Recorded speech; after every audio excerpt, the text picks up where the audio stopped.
watched her walk out for the third straight night, leaving me with cold pizza and a colder heart. She thought her freedom was a vibe. I was about to teach her a masterclass in consequences. She's about to find out what happens when you treat your anchor like a doormat. Seriously, before we dive into this mess, hit that subscribe button and give this video a like. It helps me know you're tuned in, and trust me, you'll want to be for this ride. The air in our Brooklyn apartment was thick with her perfume. That expensive? I'm better than the whole club Jasmine sent. It was Friday, 8:45 p.m. I was sitting on the couch, the Nets game muted, watching Serena lace up her vintage Docs. One boot was on, the other was still on the floor, a perfectly timed pause in her routine, like a pro athlete waiting for the shot clock to run down. "You look like you're about to run point for the other team," I said, not looking up from my phone. I was scrolling through a list of rental properties in Jersey City. "Just research," I told myself. "Just in case." She scoffed, a quick, dismissive sound. "Please, Elias. This place is giving me major claustrophobia." Chloe snagged a table at the Velvet Rope. "It's a whole scene tonight. You coming? Or are you just gonna marathon those documentaries and be a total square?" "Nah, I'm good. I've got a brisket slow roasting, a fresh six-pack of Brooklyn Lager, and a couch that hasn't emotionally drained me this week. How about we keep it chill like we planned? We were supposed to go over the budget for the Europe trip." She finally looked at me, her eyeliner sharp enough to cut glass, a total vibe. "Oh, that old thing?" "Budget schmudget. Europe can wait. My social calendar is absolutely slammed, babe. Live a little."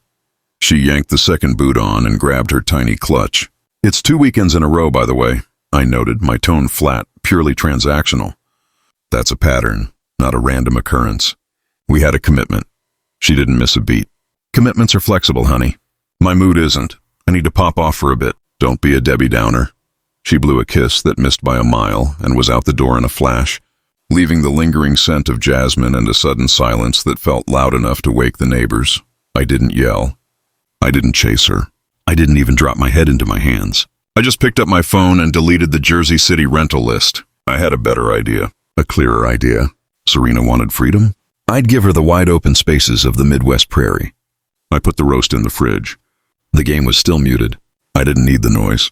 I needed the plan. The next morning, she tiptoed in at 11:30 a.m., sun already high, eyes squinting against the light leaking through the blinds. She was holding her stilettos, a total walk of shame look, only she never felt shame, just fatigue. "Geez, you're up early," she mumbled, leaning against the kitchen counter. Her hair was a mess. "It's almost noon," I replied, standing over the coffee maker, making a single cup. Mine. I was up at 6. Got a whole day's work in. The early bird gets the worm, right? Whatever. You're totally salty. I handed her a mug, black. "No sugar. I'm not salty, Serena. I'm just keeping receipts now. I'm tracking the difference between our life and your life. Nothing's wrong with wanting to let loose. But you're treating our relationship like a rest stop you hit up when the party's over." She stretched, trying to look unbothered. "It's not that deep, Elias. I just like to be out. You like to be home. It's different lanes, that's all. We're still a team. A team shows up for the huddle, Serena. And our huddle is getting ghosted twice a week. So we're marking the lanes clearly." That afternoon, I sent her a note. Short, non-negotiable. "If you're out after 10 p.m. on a weekday, don't expect me to wait up or answer texts. I lock up and go to sleep. No drama, just logistics. If we have an agreed-upon plan, you have a 10-minute grace period. After that, I consider the plan pivoted. I will not be your backup plan waiting for a text saying you're stuck in traffic with Tasha. Any night you choose to stay out late is your night, not our night. My emotional energy is not available for last-minute rescues or explanations." Her reply was instant. A single emoji, the one with the sunglasses and the smirk. A total clown move.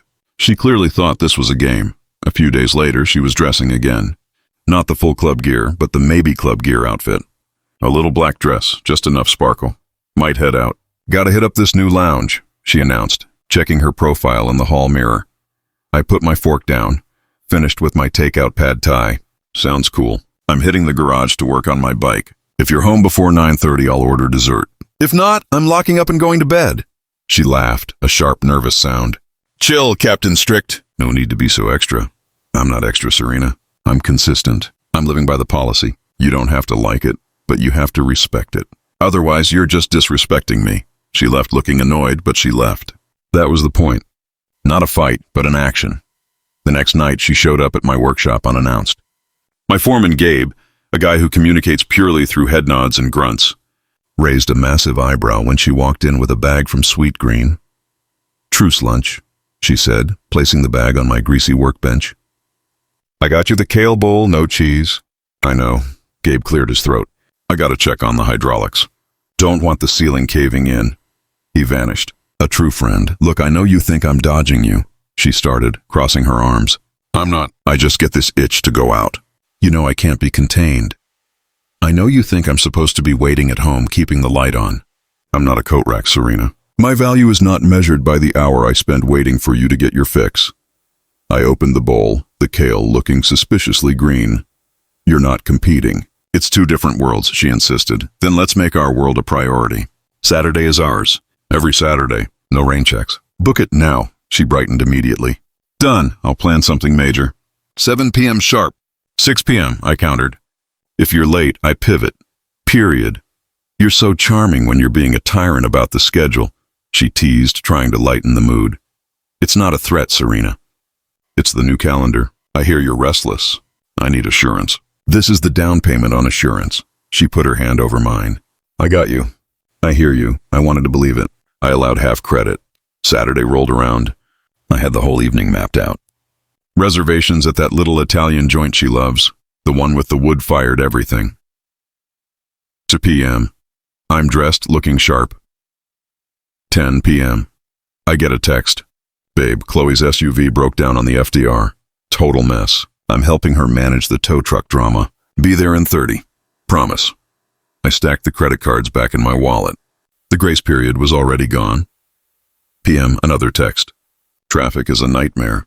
"This is so trash." "Don't be mad." Almost there. 30 p.m. She walks in looking genuinely flustered, holding a bottle of cheap Pinot Noir. "I am so sorry. I messed up." "You did," I agreed, walking past her to the kitchen to change my shirt. "But I'm here. Let's go. We can still make the 8-order seating. The reservation is canceled." "You chose something else." "Chloe's car trouble became your priority, not our plan. But Chloe needed me." "I'm on her team," she insisted, her voice rising. "I'm not dating Chloe.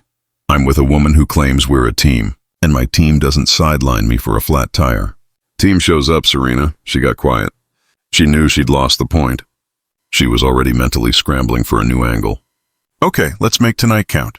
"No lecture. I feel bad." "The lecture was last week," I said. "Tonight is the meeting notes. We are moving our date night to Sunday at 3 p.m. Early. No amp can scream at us then. 3 in the afternoon. That's some retirement home date energy, Elias. No. That's a couple that cares more about seeing each other than being seen. It's non-negotiable." She stared at me, doing the internal math of giving up a Saturday night versus losing me completely. "Fine. Sunday at 3. But you're being a total tool right now." We ordered takeout. She sat close, putting on a show of intimacy, laughing too loud at a terrible sitcom. It felt performative, but I played along. I wasn't looking for a quick win. I was playing the long game. Sunday at 3 p.m. she was actually on time. She brought artisanal donuts. We took a walk, talked about future plans, and she didn't smell like a concert. I thought, maybe this finally clicks. But on Monday I saw the post on Gabe's Instagram. Chloe had tagged Serena and the whole crew at a rooftop party. The caption read, "Therapy on the dance floor. Worth the fake breakdown. LOL." My stomach didn't drop. It just solidified. She didn't have a car emergency. She had a convenient lie. And Chloe was in on it. Two illusions don't make a plan. They make a magic trick. And I was done being the audience. The revenge wasn't going to be loud. It was going to be structural. I was going to remove the foundation she took for granted. The first step was realizing she valued the option of me more than the reality of us.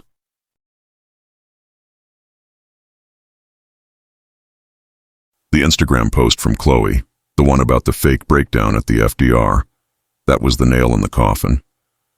I didn't let it rattle me outwardly.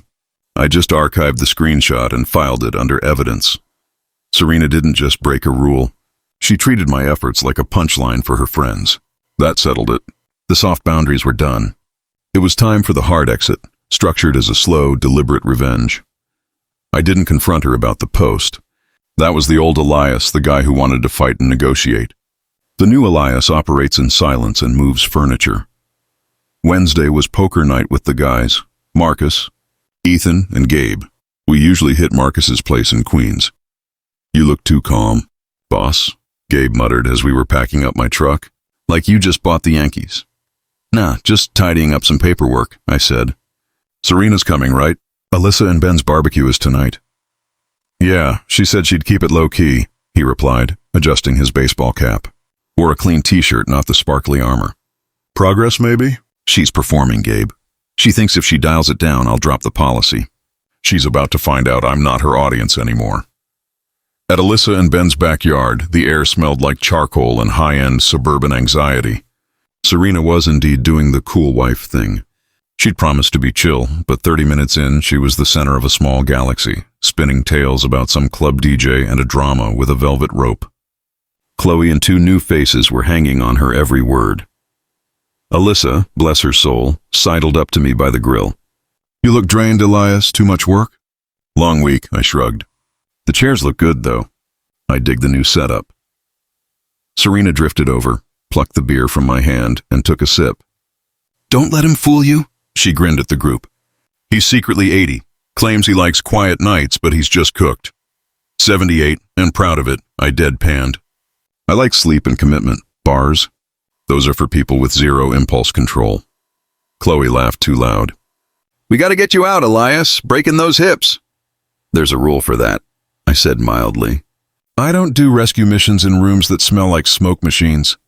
Translation, I don't carry the coats for singles night. Serena rolled her eyes. He wants me home by 9 with a permission slip. Total buzzkill. Translation, I returned, making eye contact. If it's a couple's plan, I show up. If it's your plan, I don't carry the coats. Simple math. Ben, flipping burgers like a professional chef, gave me a look that said, Dude, you're on a ledge. Be sure of your footing. I was sure. The group scattered for dessert. Serena stayed. You're embarrassing me when you talk like that, she hissed, her voice low and sharp. I set a boundary, Serena. You sound like a lecture series. Better than sounding like a bouncer at my own front door. I'm leaving at 9. You can ride with Chloe or catch a car. I'm done being your safe backup plan. She scanned my face, looking for the usual anger. The sign that the old Elias was about to fold and apologize for being too demanding. She found nothing but calm. Dead air. Fine, you're not even trying, she concluded, annoyed by the lack of reaction. I'm done trying to change your operating system, Serena. Pick your night. I'll pick mine, and my night involves sleep. At 8:50 p.m. I rinsed my plate and thanked Alyssa and Ben. At 9 p.m. I was in my truck. She waved me off with 2 fingers and that half smile that says, he'll cave and text me later. I drove straight to an extended stay hotel near Gabe's shop, a place with a solid work desk and reliable internet. No jasmine perfume, no drama, just quiet. Around 11:30 p.m. the texts started rolling in. 11:32 p.m. heading to Logan's. All good. 1:05 a.m. might crash at Chloe's. You're asleep anyway. 2:30 a.m. nothing. 3 a.m. still nothing. At 3:15 a.m. my patients put on a coat and walked out. I didn't send a warning. I sent a conclusion. I drove back to the apartment. The house was museum quiet. I grabbed my old duffel bag from the closet, the one I hadn't touched since college. I packed 3 days of clothes, my laptop, my financial documents, and the deed to the apartment. I am the sole owner. That fact was going to be my secret weapon. At 4 a.m. I sent the text. Short, clean, no emotion. I'm out. I'm moving into a short-term rental for the week to get some air. If clubs and parties are your priority, stay with them. Stop coming back to my house and pretending you're my wife. Figure out what you want. The key to the condo is on the hook. Leave yours if you decide to move on. I didn't take the inevitable call that followed. I turned the phone face down and drove to the extended stay. I worked a double the next day. A vendor messed up the delivery and I had to play catch-up with the fabrication crew. By 5 p.m. I was running on burnt coffee and dry air. The silence on the drive back to the condo was therapeutic. I knew she'd be waiting. She didn't disappoint. At 6:01 p.m. she showed up at the condo with a bag of groceries, a white flag covered in takeout containers. I made chicken and green beans, she said, her voice small. Your favorite. I opened the door and stood aside. She went straight to the tiny kitchen and started cooking, avoiding my eyes. I let her. Food is fuel. I needed fuel. We ate at the small table. She reached for my hand. I allowed the contact. I messed up, she started, quiet and practiced. I hear you now. I've been selfish. I made you the backup plan. All accurate, I replied, chewing slowly. I'll change, Elias. I'll cut back. I'll share my location. Whatever you need. I'm not interested in a parole bracelet, Serena. I'm interested in a plan that shows you value our life over your nightlife. No more of this wishy-washy stuff. She swallowed. Okay, plan, lay it out. I put my fork down. Alternate weekends. One for us, completely dark, no phone. One for you, completely free. Weeknights are home by 8 p.m. unless we both agree on an event 48 hours in advance. Shared digital calendar. No surprises. You break it once, I disengage. No fight. Just fact. That's strict. She hesitated. That's adult, Serena. That's a partnership with clear boundaries. It's not a negotiation. It's the new terms. She squeezed my arm. I can do that. I can absolutely do that. Then do it. Not tonight with speeches, in weeks, in months. She put her head on my shoulder, a classic move that meant she considered the problem solved. I didn't push her away, but I also didn't move the duffel bag back to the apartment. I was waiting for the inevitable lapse. The true revenge was letting her think she was back in control, only to pull the rug out when she least expected it. 2 days of predictability followed. She was home by 8 p.m. She asked about my work. She even brought me coffee at the shop and kissed me in front of Gabe. I knew it was all a show, big gestures draped over thin beams. On Friday before our movie night, Chloe called. I could hear the party noise through the speaker. She's spiraling, Serena whispered, eyes already on the door. It'll be quick. 30 minutes, tops. We have a rule, I warned gently. 48 hours. This is the opposite of that. She needs me, and I need a partner who honors her word. You look like you're asking me to choose between water and air. I'll be back, she said, grabbing her keys. If you go, I answered, my voice totally flat. I won't be here. You'll be talking to a locked door. She froze. You'd leave over this? Over 30 minutes? I'd enforce what we set together. If the rules are flexible, your respect for me is flexible. You're unbelievable. We're consistent, I corrected. She picked up the keys again. 40 minutes. I stood up, walked to the fridge, and pulled out the pizza box we were supposed to share. I wiped the counter without hurry. Make it count, she left. I locked the door behind her. I didn't wait. I took the pizza with me and drove to Gabe's garage. He was rebuilding a carburetor. She gone for the night? He grunted, not looking up. She knows the answer, I said, putting the pizza down. You're trying to make it kind. Kind is fine, I replied. Blind is not. By the time I got back to the condo, my phone had 4 messages from her, ending with a photo of lit candles in our living room and the caption, "Let's reset." That picture would have worked on me 6 months ago. Now, it was just a reminder of the performance. I stayed put. I sent one line back, "Weekend plan stands." Mine, not yours. My revenge wasn't about her leaving. It was about making her realize she had lost me while she was busy trying to prove she didn't need me. Saturday morning, she showed up at the condo. Hair down, wearing the worn-out college sweatshirt I always liked.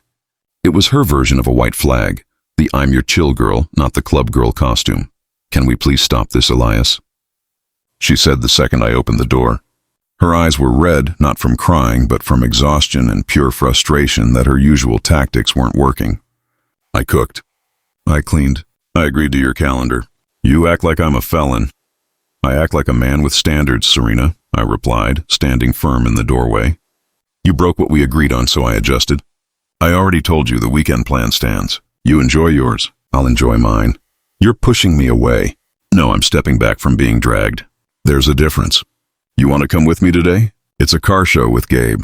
Chop shops, loud engines, older guys talking about paint jobs. Not your scene. I'll survive, she offered quickly. I'll be quiet. I promise. Today's not a couple's plan. Next weekend is. That's the point of the schedule. Consistency. You stay here. I go out. She looked wounded, but it was the look of a kid who had her toy taken away, not a woman facing a crisis. I'll wait. We'll hang tonight. No, I answered. Tonight is not yours. The rules work both ways now.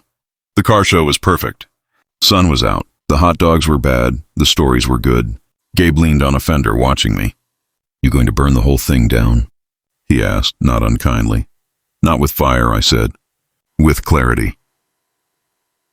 Sunday night, I returned to the apartment to get more clothes and documents. I didn't text first. I just walked in. She was sitting at the kitchen table. The scene was different this time.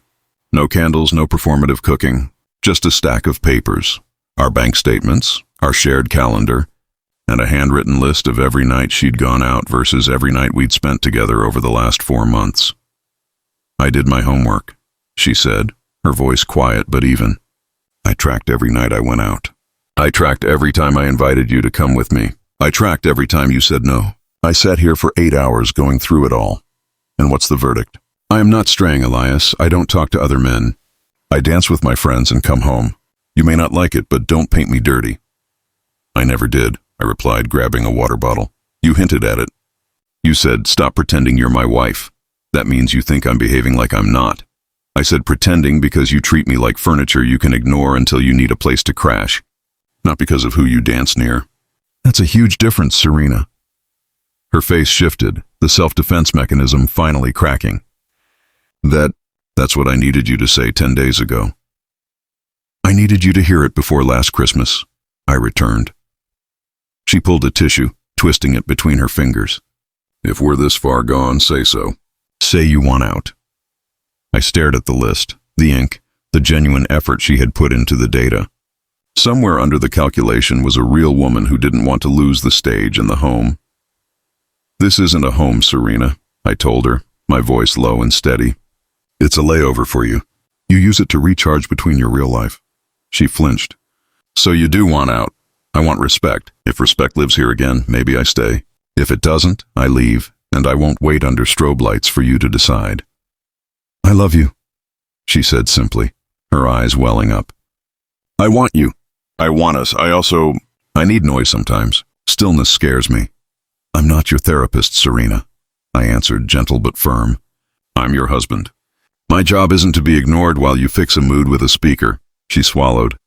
Give me one more chance with real rules, please. You already got one more. Then 2, then cupcakes, then candles. You got a week of grace and blew it on a quick stop that you knew was a lie. Don't do this, she whispered. I'm not slamming the door, I said. I'm just not keeping it unlocked for the version of us that keeps leaving.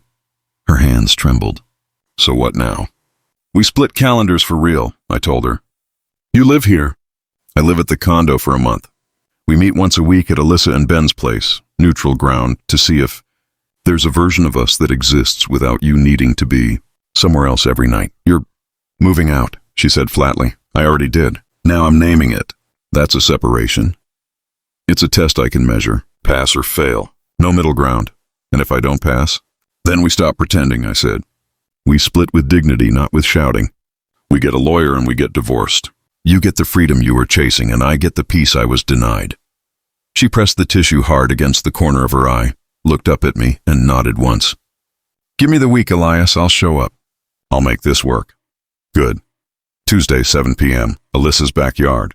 There, witnesses keep people honest, I said. It's not about being a rat. It's about accountability. Tuesday came. Alyssa handed us iced tea on the patio. Ben was by the grill, close enough to hear, far enough to pretend he couldn't.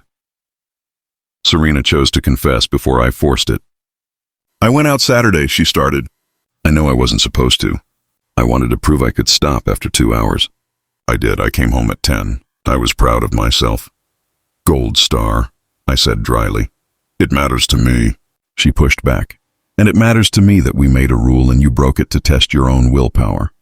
That says the rule is your obstacle, not our safety. Alyssa glanced over. Ben flipped a burger with the focus of a surgeon.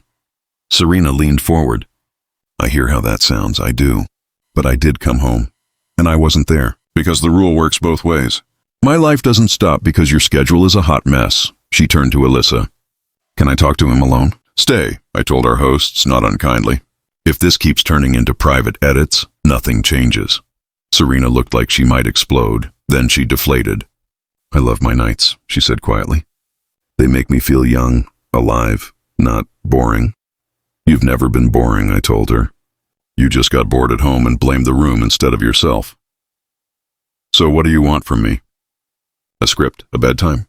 I want a partner who keeps her word. If your word keeps changing, we're not equals. I'm a safety net and a lecture. She looked at Alyssa. Do you think I'm wrong? Alyssa hesitated, then chose honesty. Serena, I think you want both lives, and you're losing both. Serena nodded like the verdict came from the jury. Okay, she whispered. I can't promise I'll never go out, but I can promise I'll keep to the plan we made for real. No last-minute rescues. No quick stops. If I break it once more, I will be the one to end this instead of making you do it. I'll walk away. That was the first adult sentence she'd offered in weeks. It wasn't a promise to change. It was a promise to respect the final boundary, the exit. All right, I said. Try again. For 6 days, it looked different. She came home early. She sat with me through a terrible old movie. She fell asleep on my chest without reapplying anything from the makeup bag. I started to relax by inches. Then Saturday hit. It was the weekend she was supposed to have her free night, but she was in the doorway in jeans and a simple top. She set her keys on the table like a trophy. I'm staying, she announced. Let's order and be boring together. Careful, I smirked. You'll catch it. She kissed me, curled up on the couch, and scrolled while I checked my phone. I was already planning our vacation for the next weekend, assuming she passed this test. Then a text popped up from Chloe. Yo, we're at the Velvet Rope waiting for your lame eye. That I'm staying home routine is getting old. Get your butt here. We already told the bouncer you were coming. I didn't reply to Chloe. I waited. Serena suddenly got up. I forgot to water the plant, she mumbled, walking towards the kitchen. As she passed, I caught the familiar faint scent of jasmine perfume, the one she only used for major scenes. She had put it on under the simple top, anticipating the call. She wasn't staying home to be with me. She was waiting for a better offer. It's a fail, Serena, I said quietly, without looking up from my phone. She froze. What? I showed her Chloe's text. Then I said, you didn't break a rule. You broke the truth. You already had the perfume on. You were waiting for the escape hatch. She went pale. It's just a text, Elias. I can explain.